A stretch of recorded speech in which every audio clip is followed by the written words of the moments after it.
Welcome to vibrant TV. నేను మీ రాజు. ప్రస్తుతం మనతో పాటు తెలంగాణ ఉద్యమకారుడు, మొట్టమొదటిసారిగా పీడీ యాక్ట్ అనుభవించిన నాయకుడు అనుకోవచ్చు. అలాగే రాజకీయ సీనియర్, ప్రస్తుతం బీఆర్ఎస్ పార్టీలో ఉన్నారు, చెరుకు సుధాకర్ గారు. నమస్తే చెరుకు సుధాకర్ గారు. సో సుధాకర్ గారు తెలంగాణలో మొట్టమొదటిసారి పీడీ యాక్ట్ అనుభవించిన వ్యక్తిగా, తర్వాత తెలంగాణ ఇంటి పార్టీ పెట్టారు. తర్వాత ఈ అంటే ఏదో ఒకటి తెలంగాణని ఒక ఉన్నత స్థాయిలో చూడాలని కాంగ్రెస్ పార్టీలో కూడా విలీనం చేయడం అనేది జరిగింది. తర్వాత కాంగ్రెస్ పార్టీ మళ్ళీ బీఆర్ఎస్ పార్టీలోకి రావడం అనేది జరిగింది. సో ఇప్పుడున్న పరిస్థితుల్లో తెలంగాణ బంగారు తెలంగాణ అవుతుంది అనుకోవచ్చా ఈ ప్రభుత్వంలో? అసలు బంగారంతో ముడిపడి ఉన్నటువంటి ఆలోచన చాలా చిత్రమైంది. నేనేమంటున్నా, ప్రజల జీవితాల్లో మార్పు వచ్చేటువంటి పద్ధతిలో పాలన ఉండాలి. అది 10 ఏళ్ల కింద బీఆర్ఎస్ అధికారంలోకి వచ్చినప్పుడైనా అదే మాట అన్నాము, ఇవాళ కాంగ్రెస్ అధికారంలోకి వచ్చిన అన్నాం. ఎందుకంటే ఉద్యమకారులుగా ఇప్పుడున్న ప్రభుత్వంలో ఏ పార్టీలు నాకు ఏ అవకాశం వస్తుందనే కన్సర్న్ కంటే ఈ రాష్ట్రం కోసం కొట్లాడినందుకు. ఎందుకంటే నేను కొట్లాడినాడు మలిదశ ఉద్యమంలో 95లో మేము ప్రారంభోత్సవం చేసినాం. అప్పటికి పాపం జయశంకర్ సార్ లాంటి వాళ్ళకు ఎక్కడైనా పిలిస్తే పోయి తిరుగుతానికి కూడా స్పేస్ దొరకకపోతుండే, చాలా తక్కువ మంది వస్తుండే. సో ఫస్ట్ స్పేస్ అంటే ప్రజలు ఈ అంశం మీద కదులుతారు అనే వాతావరణం లేని రోజుల్లో తెలంగాణ మహాసభ 1997లో వేలాది మందితో జరిగింది. దాని తర్వాత ఒక కాన్ఫిడెన్స్ వచ్చింది. అట్లా టీఆర్ఎస్ రావడంతో అదొక ప్రధాన రాజకీయ స్రవంతి అయి ఓ 14 ఏళ్ళు ఉద్యమం నడిపి పార్లమెంట్లో బిల్లు పాస్ అయ్యి ఆ పార్టీని అధికారంలోకి వచ్చి అదో 10 ఏళ్ళు చేసి ఇప్పుడు దశాబ్ది ఉత్సవాలకు మనం జూన్ 2 సిద్ధమవుతుంది. జూన్ 2 కేవలము ఈ రాష్ట్ర ఆవిర్భావ దినోత్సవమే కాదు, తెలంగాణ ఉద్యమానికి కొనసాగింపుగా ఉండేటువంటి ఒక రాజకీయ పార్టీ కావాలని నేను ఎన్ఎస్ శ్రీనివాస్ రెడ్డి మిగతా మిత్రులను కలిసి తెలంగాణ ఇంటి పార్టీగా ఆవిర్భవించిన రోజు కూడా జూన్ ఉంది. వచ్చినాం మేము ఆ రోజు. సో 97లో తెలంగాణ మహాసభ పెట్టినాడు ఎట్లా చరిత్ర సృష్టించినామో ఇంకేముంది తెలంగాణ రాజకీయాల్లో మాట్లాడటానికి వచ్చింది అయిపోయింది అనుకున్న రోజుల్లో కూడా 10,000 మంది పైబడి ప్రజల్ని మొబిలైజ్ చేసినాం, మామూలుగా చేయలేదు. సో ఆ స్పేస్ అట్లా ఉంది, అట్లా నడిచింది. కష్టపడ్డాం, పోరాడినాం, సరే అలయన్స్లో పోయినాం, రకరకాల ప్రయత్నాలు చేసినాం. కొన్ని ఎక్స్పెరిమెంట్స్, కొంత వైఫల్యాలు, నష్టము ఉంటాయి. బట్ అల్టిమేట్గా తెలంగాణ బ్యాక్గ్రౌండ్ నుంచి పనిచేసే వాళ్ళకు నేషనల్ పాలిటిక్స్లో కొంత ఇబ్బంది ఉంటుందని అనుకున్నాం. వచ్చినాం. ఇవాళ ఇప్పుడు నడుస్తున్న పరిణామాలన్నీ గమనించినట్టయితే ఏ పద్ధతి ప్రకారం పోవాలో ఆ ప్రకారం పోకుండా అనవసరమైన విషయాల్లో తలదూర్చి నష్టం చేసుకుంటున్నామో అనిపిస్తుంది. నేను ఆ పార్టీలో కొద్ది కాలం ఉన్నందుకు సిన్సియర్గానే చెప్తా ఉన్నేందంటే కరెక్షన్ అనేది చాలా అవసరం. చాలా కాలం తర్వాత ఈ అవకాశం వచ్చినాక మనము చాలా జాగ్రత్తగా డౌన్ టు ఎర్త్ రాజకీయాలు చేసుకోవాలి. ప్రజలకు చాలా చేయాల్సిన పని ఉండేది. ఎందుకంటే నువ్వు ఆల్రెడీ 10 ఏళ్ల లోపల కేసీఆర్ గారు తెలంగాణ విధ్వంసం చేసినాడు, దుబార్ అయిపోయింది, నష్టం ఏందని చెప్పేసి ఎల్ల కల్లోలం చేసి నువ్వు విధ్వంసం చేస్తే నిర్మాణం చేయాలి కదా. నువ్వు కూడా విధ్వంసం చేస్తే ఎట్లా? జెర్సేపు గుర్తులు మారుతా, జెర్సేపు టీజీటీఎస్ చేస్తా, ఇవేమి నిర్మాణతో పనులు ఏం కావు. విధ్వంసం నుంచి కాపాడుకోవాలనుకుంటే చాలా పనులు చేయాలి. ఎక్కడైనా కూడా ఆ ప్రభుత్వం తెలిసో తెలియక ఏదైనా పొరపాటు చేసిందని కూడా దాన్ని సరిచేసే ప్రయత్నం చేయాలి. నువ్వు మళ్ళీ కొత్త తప్పులు చేస్తే ఎట్లయితే? ఇవి అవసరమా? ఇవాళ నేను అంటున్నా, ఈ వారం 10 రోజుల నుంచి నడుస్తున్నటువంటి చర్చలు ఏవైతున్నాయి ఇవి అవసరమా? నేను అంటున్నా, నువ్వు వచ్చిన కాంచి ఇంతవరకు కొత్త నోటిఫికేషన్ రాలేదు ఉద్యోగానికి. వాళ్ళ ప్రభుత్వంలో ఉన్న వాటి తీసుకొచ్చి అనౌన్స్ చేసినప్పుడు అట్లయినా సంతోషం. ఎందుకంటే 20,000 మందికి 30,000 మందికి జాబ్ అపాయింట్మెంట్ లెటర్ తీసుకొని వాళ్ళు వెళ్ళిపోయారు, వాళ్ళు జాయిన్ అయ్యారు. వాళ్ళ లైఫ్ ఒక జనరేషన్లో ఒక అవకాశం వచ్చింది, సంతోషం. ఎంప్లాయ్మెంట్కి ఎంత సీరియస్నెస్ ఉంటుందో మీకు చాలా సందర్భాలు చెప్పిన మళ్ళీ చెప్తా ఉన్నాను.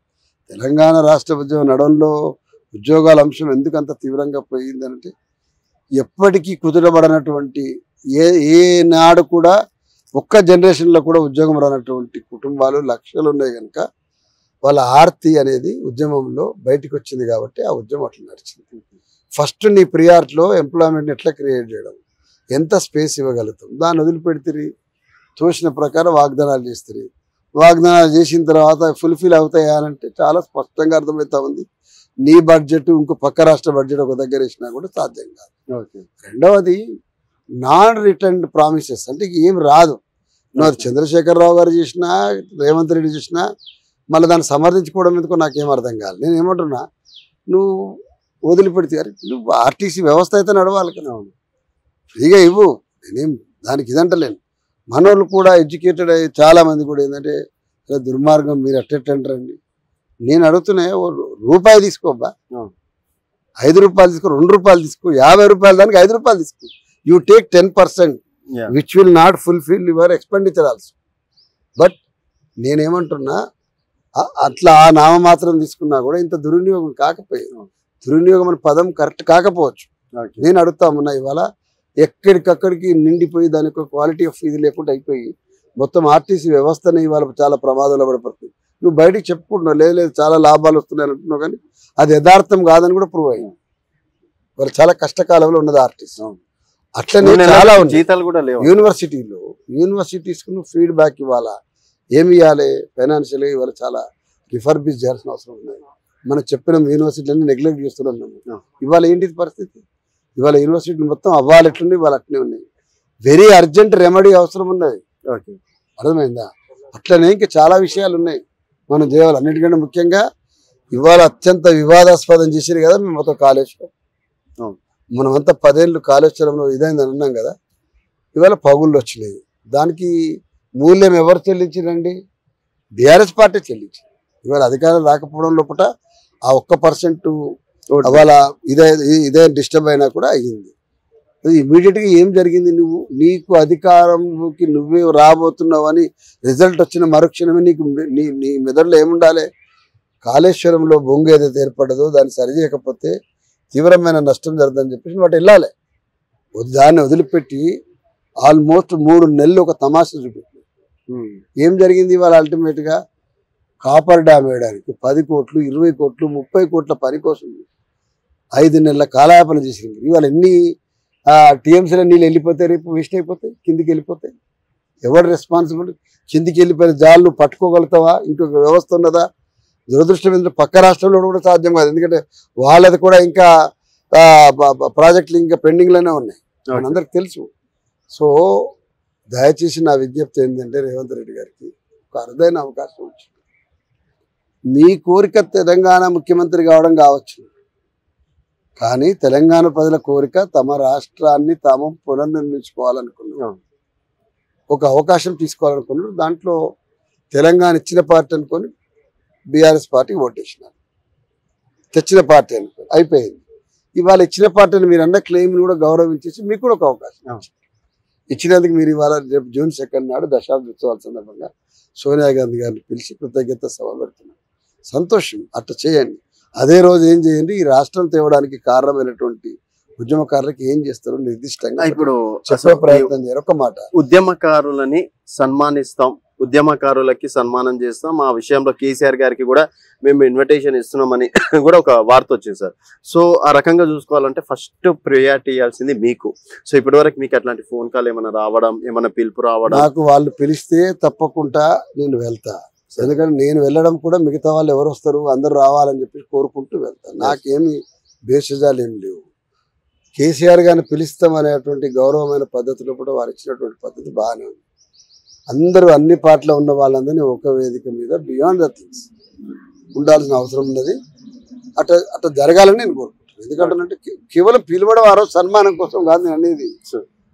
మనలాంటి వాళ్ళు పిలవకపోయి చెరుకు సుధాకర్ని పిలవకపోయినంత మాత్రం ఏం కాదు. ఇవాళ మీరు ఎవరు మాట్లాడినా హిస్టరీలో నా పాత్ర ఏంటో చెప్పుకుంటారు. నేను ఒక్కని మాత్రమే ఈ రాష్ట్రం కోసం ఏమో చేసిన అని చెప్పేసి నాకు అట్లాంటి అభిజాత్యం కూడా ఏం లేదు. నాకంటే ఎక్కువ రోజులు జైలుకు పోయిన వాళ్ళు ఉన్నారు, నాకంటే ఎక్కువ సఫర్ అయిన వాళ్ళు ఉన్నారు, రబ్బర్ బుల్లెట్లు తిన్న వాళ్ళు ఉన్నారు, ఎన్నో నష్టపోయినటువంటి వాళ్ళు ఉన్నారు. సో ఇంకా మనము ఆర్థికంగా ఒక ప్రొఫెషన్ ఉంది కాబట్టి, ఒక ప్రొఫెషన్గా నేను డాక్టర్ని కాబట్టి నేను రికవర్ కాగలుగుతా. కోలు దెబ్బ పడ్డటువంటి వాళ్ళు చాలా మంది ఉన్నారు. వాళ్ళ కోసం ఏం చేస్తారో ఆలోచించుని, ముఖ్యంగా 1969 ఉద్యమకారులు ఉన్నారు, వాళ్ళ కోసం ఏం చేస్తారో ఆలోచించుని ఒక ప్రణాళిక. ఆ ప్రణాళికలో సరే ఎన్ఎంని మిగతా వాళ్ళు కొంత ఇన్వాల్వ్ చేస్తున్నారు. సంతోషం. ఇంకా వైడ్గా ఇది చేయండి, తప్పకుండా సంతోషపడతాను. ఎందుకంటే మాకేముంటుందంటే అల్టిమేట్గా రాష్ట్రం కోసం కొట్లాడే పని అయిపోయిన తర్వాత రాజకీయ అవకాశం అనేది అది జరిగితే ఒక సంతోషం, జరగకపోయినా పర్వాలేదు. బట్ అల్టిమేట్గా ఈ రాష్ట్రానికి సర్వీస్ అందిస్తానికి ఏ అవకాశం వచ్చినా అలాంటి వారు తీసుకుంటారు. Okay sir. అయితే రేపటి నాడు అంటే రేవంత్ రెడ్డి గారు అప్పుడు టీపీసీసీ అధ్యక్షుడు అయిన తర్వాత మీరు చాలా సపోర్ట్ చేశారు, వారికి వెన్నంటుండి ఉండడం అనేది జరిగింది. మళ్ళీ రేవంత్ గారి దగ్గర నుంచి పిలుపు రావడం కావచ్చు, మళ్ళీ మీరు అవసరం గవర్నమెంట్ కి, మీ ఇలాంటి పెద్దల సూచనలు అవసరం అని చెప్పేసి మళ్ళీ మీ వరకు ఏం రాలేదా? ఎందుకంటే రేవంత్ ని ఘోరంగా తిట్టినోళ్ళు, వేరే వేరే భాష ప్రయోగించిన చంద్రశేఖరరావు గారు తిట్టిన వాళ్ళందరూ కూడా ఆయన మంత్రివర్గంలో అవకాశం తీసుకున్నారు. రేవంత్ రెడ్డిని తిట్టిన కూడా ఇప్పుడు అవకాశం. ఎవరిని తిట్టకుండా చాలా బాధ్యతగా ఉన్నటువంటి మాలాంటి వాళ్ళు ఏడున్నాం. అందుకోసం పెద్ద ఇష్యూ కాదు ఇప్పుడు. అది తిట్టిన వాళ్ళకి అడ్వాంటేజ్ వస్తుంది, అట్లాంటి దాన్ని ఎస్టాబ్లిష్ చేస్తారు రాజకీయాల్లో. ఎవరిని తిడితే అరే వీడు నోరు మంచిది బాగా తిడుతుండు, వీడు నిమ్మలం తీసుకుపోయి మన ఏదో దాంట్లో పోస్ట్ ఇచ్చేస్తే ఉడిచిపోద్ది అని చెప్పి అట్మాస్ఫియర్ వస్తుందేమో, ఐ డోంట్ నో. సో మళ్ళీ ఇప్పుడు ఈ 10 అంటే ఈ 5 సంవత్సరాలు మళ్ళీ ప్రతిపక్షంలో ఉండే ఫైట్ చేస్తారా? ఇప్పుడు అని అనిపించిందా అరే కొంచెం ఓపిక పట్టుకుంటే నాకు సమస్య కాదు? మీరు అన్నారు కాబట్టి ఇంతవరకు అనలే ఎవరితో నేను. కానీ నేను బయటికి వచ్చినాడు చంద్రశేఖరరావు గారు ఇంతమందికి అవకాశం ఇస్తుండు, నాలాంటి ఉద్యమకారుడికి ఇవ్వాల్సిన అవకాశం ఇస్తలేడని చెప్పేసి బాధపడచ్చు. అక్కడ కూడా అయ్యాల మొదటి రోజు నేను వచ్చిన 2014. ఓకే. వచ్చిన తర్వాత ఒక పునాదిని నా బాధ నా ఒక్కందే కాదు, చాలా మంది కూడా ఉంది కాబట్టి దీన్ని బయటకు చెప్పాలనుకున్నాం. ఉద్యమ వేదిక పెట్టినాం, తర్వాత రకరకాల ప్రయత్నాలు చేసినాం, సమాజాన్ని మెప్పించగల చాలా పనులు చేసినాం. నేను కాంగ్రెస్లోకి పోయిన తర్వాత నా పర్టికులర్లీ క్షేత్రస్థాయిలో జిల్లాలో అసలు నా ఉనికిని, నా ఎగ్జిస్టెన్స్ని ఛాలెంజ్ చేసే వాతావరణాన్ని అక్కడ ఉన్నటువంటి కోమటిరెడ్డి భద్రత తీసుకొని వచ్చి, నాకు పదవి గురించి ఇష్యూ లేదు, ఎందుకంటే నేను ఎమ్మెల్యే టికెట్ కావాలని అడగలే. But when you're not even recognizing నీ కంట్రిబ్యూషన్ వాడు గుర్తించడానికి సిద్ధంగా లేకపోతే నువ్వు ఆయనతో ఏం ప్రయాణం చేస్తావు, ఆ పార్టీతో ఎట్లా ప్రయాణం చేస్తావు? నేను నువ్వు నీ కన్సర్న్ చూపెట్టాలి కదా. అన్న ఎవరు ఏమన్నా కానీ సరే మీరు ఉంటారు, ఈ సిస్టమ్ ఉంటుందని చెప్పి మాట్లాడే వాతావరణం ఉండాలి కదా. లేదు కాబట్టి నేను బయటకు వచ్చాను. ఎందుకంటే ఇంతకుముందు చాలా మిత్రులతో చెప్తుంటాను, నేను నల్గొండ జిల్లాలో ఈ మాత్రం ఆత్మగౌరవంతో కొట్లాడడం అనే ఫైర్ని ఇవ్వకుండా ఎవరి ముందలైనా సరే అప్పుడైనా ఇప్పుడైనా అవుట్ రైట్గా పోయి నేను చేతులు కట్టుకొని నిలబడే వాతావరణం వస్తే భవిష్యత్ తరాలు ఎవడు వెన్నుపోస్తాడు బతకడు. మరి నేను నష్టపోయినా పర్వాలేదు కానీ బ్రతే ఆత్మగౌరవంతో ఇట్లా బతకాలి అనే ఎగ్జాంపుల్తో నేను బతకాలనుకుంటున్నాను. అందుకోసం రేవంత్ రెడ్డి పిలుస్తాడా, ఇంకా లేకపోతే కేసీఆర్ పిలుస్తాడు, ఇవి నాకు ఇష్యూస్ కాదు అవి. మాకు అట్టడి వర్గాలకు ఆత్మగౌరవం ఉండాలి, ఉద్యమకారుడికి ఒక గౌరవం ఉండాలి. దాన్ని గౌరవించడం నేర్చుకోవడం అనేది ఎవరికైనా అవసరం, ఒక్క అంశంకి అయితే పరిమితం. సార్ తర్వాత అంటే మీరు బీఆర్ఎస్ లోకి వెళ్ళారు, తర్వాత కొన్ని నెలల్లోనే కాంగ్రెస్ పార్టీ అధికారంలోకి రావడం అనేది జరిగింది. ఆ టైంలో బాధ ఏమని అనిపించిందా సార్? ఏం బాధ ఉంటుందండి, నేను అడుగుతున్నా. ఇప్పుడు వాళ్ళు ఉన్నోళ్ళకి మాత్రమే పిలిచాను, కిరీటం పెడుతున్నారా సార్? ఎవరైతే ఇంతమంది అనగా మీరు కాంగ్రెస్ పార్టీకి నష్టం చేసిండ్రో, రాహుల్ గాంధీ వేస్ట్ అన్నారు, సోనియా గాంధీ ఈడీ ఆఫీస్లో కూర్చొని వాళ్ళే మినిస్టర్లు అయినరు, వాళ్ళే ఇవాళ రాజకీయాలు శాసిస్తున్నారు. కాంగ్రెస్ పార్టీలో ఎవరు ఉద్యమకారుడు శాసిస్తున్నాడా, ప్రజల నుంచి అట్టడి వర్గాల నుంచి ఎదిగిన నాయకుడు శాసిస్తున్నాడా? కొన్ని పాలసీ మ్యాటర్ లోపల ఇది కాదు పద్ధతి తప్పు అని చెప్పేసి దీన్ని రివర్ట్ చేయాల్సిందే అని చెప్పేసి ఫోర్స్ చేసి దారికి తీసుకొచ్చే మనిషి కూడా ఉన్నాడు. ఆడ సహజంగా తన పాత ధోరణిలోకి వెళ్ళిపోతుంది. అది దురదృష్టం ఏంటంటే 10 ఏళ్ల తర్వాత అధికారంలోకి వచ్చినప్పుడు చాలా డిగ్నిఫైడ్గా బిహేవ్ చేసి చాలా కమిటెడ్గా పనిచేయాల్సిన అవసరం ఉన్నది. ఏం జరుగుతూ ఉన్నది ఏదంటే అది కామెంట్ చేస్తూ ఉంటారు అలవోకగా. అది ఇన్నంత అసలు బిల్డింగ్ కడితెట్టినా అంటాడు, కరెంట్ జనరేటర్ లేదంటాడు, ఇటు లంక మీద లేదని ఒక ఆయన అంటాడు, ఇంకొక ఆయన ఇది ఇట్టనే ఉంటుంది అంటాడు, ఓ చెప్పు తీసుకుని కొట్టాలంటాడు. ఇప్పుడు భయం లేకుండా బాధ్యత లేకుండా మాట్లాడితే ఆ ప్రభుత్వం ఎన్ని రోజులు స్టాండ్ అయితే తెలియదు. అట్లాంటి పరిస్థితికి కాంగ్రెస్ పార్టీ నెట్టబడుతున్నది. దేశంలో కాంగ్రెస్ పార్టీకి స్పేస్ ఉన్నది, అది నిలదొక్కోవాలి. మోడీ ప్రభుత్వం ఏకపక్షంగా పోతుందని చెప్పేటువంటి ఒక అసహనం వ్యతిరేకత వస్తున్న సందర్భంలో స్వయంకృత అపరాధంతో తెలంగాణ రాష్ట్రంలో నష్టం చేసుకుంటుంది. భారతీయ జనతా పార్టీ కనుక కాంగ్రెస్ కంటే బీఆర్ఎస్ కంటే చాలా దూరంలో రిజల్ట్ తెచ్చుకుంటే ఎవరు దోషి నిలబడాలి? అది వాళ్ళు రివైవ్ చేసుకోవాలి. ఓకే. సో మీ అంచనా సార్, మీరు రాజకీయంలో ఇన్ని సంవత్సరాలు ఉన్నారు కాబట్టి మొన్న జరిగినటువంటి ఎంపీ ఎన్నికల్లో ఏ పార్టీకి ఎక్కువ స్కోప్ ఉండే అవకాశం స్పష్టంగా కనపడుతుంది కదా. గుడ్ నెంబర్ మిగతా అందరికంటే భారతీయ జనతా పార్టీకి ఒక్క సంఖ్యను ఎక్కువ వస్తుందేమో అనిపిస్తుంది. ఓకే, అది జరిగితే అంటే మనకు ఒక తెలంగాణలో భారతీయ జనతా పార్టీకి గ్రౌండ్ అనుకూలంగా ఉందనే వాతావరణం ఉంటే భారతీయ జనతా పార్టీ ఎందుకు వదులుకుంటుంది? రేపు మళ్ళీ అధికారులకు వచ్చింది అనుకోండి, ఆ వచ్చిన పాజిటివ్ వాతావరణాన్ని వాడుకుంటారు కదా, వదిలేయదు కదా. రెండవది ఈడీలు బీడీలతో ఇప్పటికీ ఆల్రెడీ అస్తవ్యస్తం చేసిందనే ఉన్నది కదా. తర్వాత ఏ పార్టీలో నాయకుడు అని ఎవరు శుద్ధపూస కాదు కదా, ఎవరింట పడ్డా కూడా కాళ్ళ కింద పెద్ద గోతే ఉంటది కదా. అదే కదా, వీళ్ళు ఎంతసేపు కాళేశ్వరం గోతి గురించి చెప్తారు కానీ మరి వాళ్ళ కాళ్ళ కింద ఎన్ని గోతులు ఉన్నాయి? అందరు పెద్ద పెద్ద కింగ్లే కదా. మరి ఎవరిని ట్రాప్ చేసినా కదలడు ఓడు. అర్థమైందా? అంటే ఎవరి బిజినెస్ ని డిస్టర్బ్ చేసినా, బిజినెస్ లేకున్నా బత్త నేను చెప్పేటోడు ఎవరు లేడు. అంత ఉట్టిదే, ఇదంతా బయటికి మాట్లాడతారు కానీ కన్వీనియంట్ గా రాజకీయాలు చేస్తారు. ఓకే, సో మరి ఇప్పుడు ఈ 5 సంవత్సరాలు ఎట్లా ఉండబోతుందని ఊహించుకోవచ్చు? ఎందుకంటే కాంగ్రెస్ పార్టీలో రేపు పార్లమెంట్ రిజల్ట్ తర్వాత చూడాలి. 5 సంవత్సరాలు డెఫినెట్ గా ఉంటుంది అనుకోవచ్చు. ఎందుకు అనాలి? అట్లా ఉండదని మాత్రం ఎందుకు అనాలి? ఉండకూడదని ఎందుకు అనుకోవాలి? అంటే ప్రతిపక్షాలు ప్రతి ఒక్కరు ఫస్ట్ కామెంట్ చేస్తుంది 5 సంవత్సరాలు ఉండదు రేవంత్ ప్రభుత్వం. నేనేమంటున్నా, అందులో గ్రూప్ రాజకీయాలు ఉండనియారు, వాళ్ళ మనుషులు వాళ్ళే ఆ కిరీటాన్ని తీసి పడేస్తారు. అట్లా ఉంటే కనుక కాంగ్రెస్ పార్టీ సరి చేసుకోవాలి. కాంగ్రెస్ పార్టీ సపోజ్ సడన్ గా కింద పడిపోతే అరే మొత్తం తెలంగాణ ఆగమైపోయింది అనే వాతావరణం ఏమి లేదు. ఎందుకంటే అది కాంగ్రెస్ పార్టీ కాదు గెలిచింది. ఎవడు కాంగ్రెస్ లో నోడు వివేక్ అంటోడు ఆయన కుటుంబాన్ని మొత్తాన్ని 2 తరాలు 3 తరాలు కాంగ్రెస్ పార్టీ అవకాశం ఇచ్చింది. దుర్మార్గంగా ఊచకోత కోసం నువ్వు బీజేపీలో ఉన్నావా లేవా? ఉన్నావు కదా. నువ్వు నీ స్థాయంతరమై ఏమో చేసి నేను నీకు హైదరాబాద్లో ఇంత అవకాశం ఇచ్చింది అదే దానం నాగేందర్కు కాంగ్రెస్ పార్టీ వదిలిపెట్టి వచ్చేసేసి మీరు పోయి బీఆర్ఎస్లో పడ్డావు.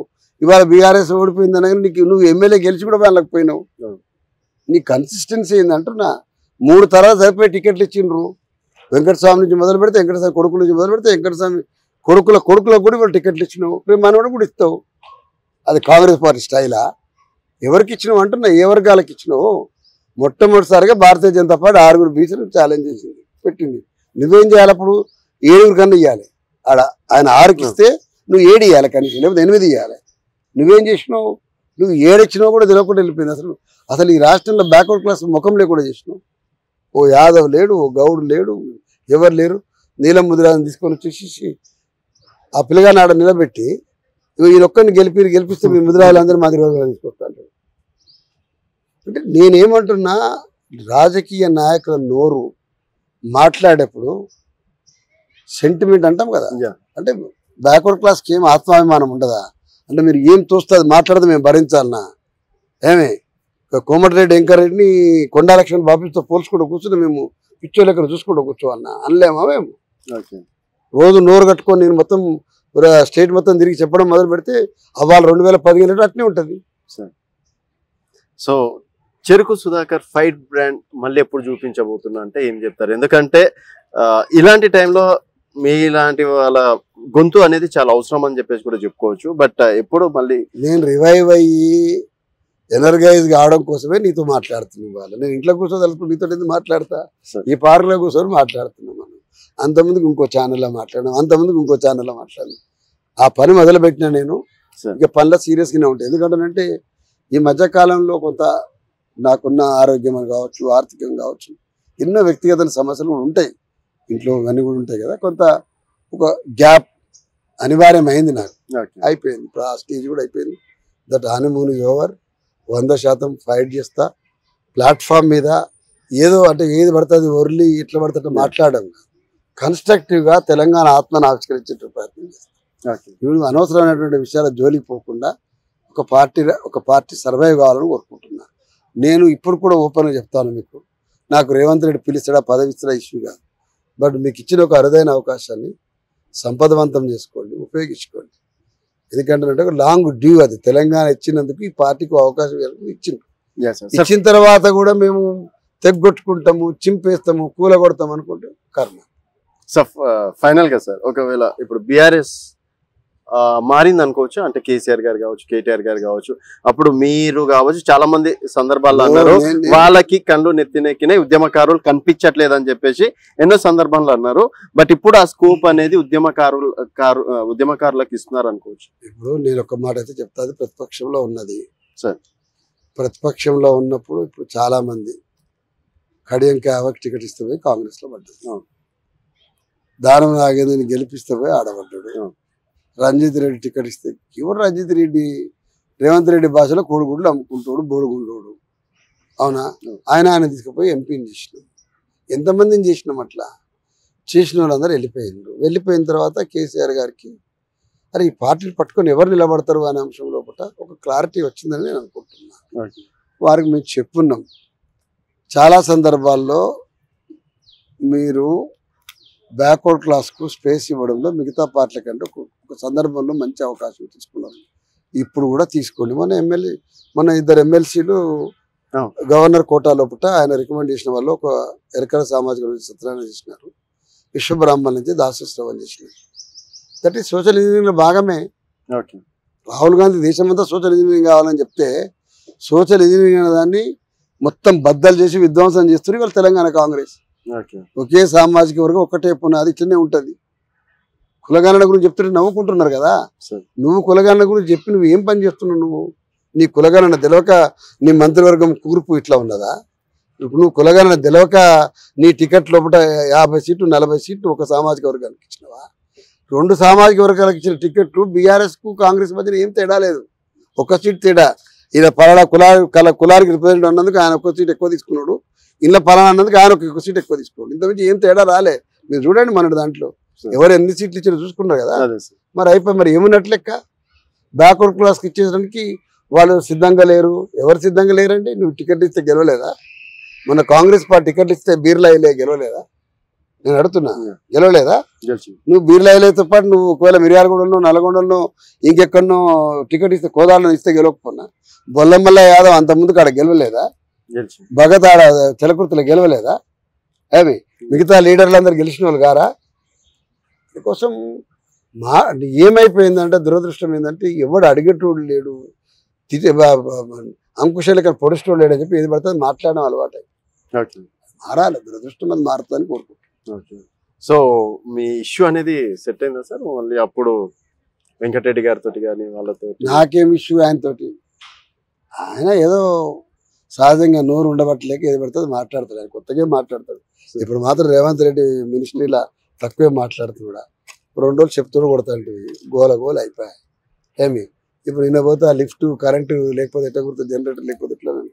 జనరేటర్ లేకపోతే నువ్వు జనరేటర్ తెచ్చుకోవాలి, అంతేనే కదా. 12 అంతస్తులు ఉంటే 20 అంతస్తులు ఉంటే ఎట్లాంటివి బిల్డింగ్లు ఇవంతా 20 అంతస్తులు ఉంటేనే కదా. సుషి ఇన్ఫ్రా అనేది పెద్ద పెద్ద బిల్డింగ్ ప్రాజెక్టులు కడతానికే ఉంది కదా, అంతే కదా. చిన్న చిన్న మధ్యతరగతి పేదవాళ్ళ గుడిసెలు కడతానికో లేకపోతే ఎల్ఐజీ క్వార్టర్స్ కడతానికో లేదు కదా. మోడర్న్ డెవలప్మెంట్లో అది భాగం. అందుకోసం ఏది పడితే అది మాట్లాడకుండా వాస్తవానికి కోమటిరెడ్డికి ఆ మాస్ బేస్ ఏదైతుందో దాన్ని కాపాడుకొని నల్గొండ జిల్లాకు చాలా సర్వీస్ చేయవలసి ఉన్నది. ఇంత మాట్లాడే టీబీఎం మిషన్ వచ్చేసింది, మాకు లెఫ్ట్ బ్యాంక్ మేము వర్క్ చేస్తామని చెప్పి ఎన్ని కేటాయించారు బాబు? మీరు పేపర్ చూడండి, 10 కోట్ల రూపాయలు చేసి 10 కోట్ల రూపాయలు కరెంటు బిల్లుకు దాన్ని వైరు సరి చేయడానికి చేస్తే మరి 100 కోట్లు ఇచ్చినటువంటి బీఆర్ఎస్ పోటీతో నువ్వు ఎట్లయితావు? అవుతుందా? బీఆర్ఎస్ గవర్నమెంట్లో 100 కోట్లు 200 కోట్లు ఇస్తే అది ఏం పని కాలే. నువ్వు 10 కోట్లు ఇచ్చి పని మొదలు పెట్టినట్టు ఎట్లా?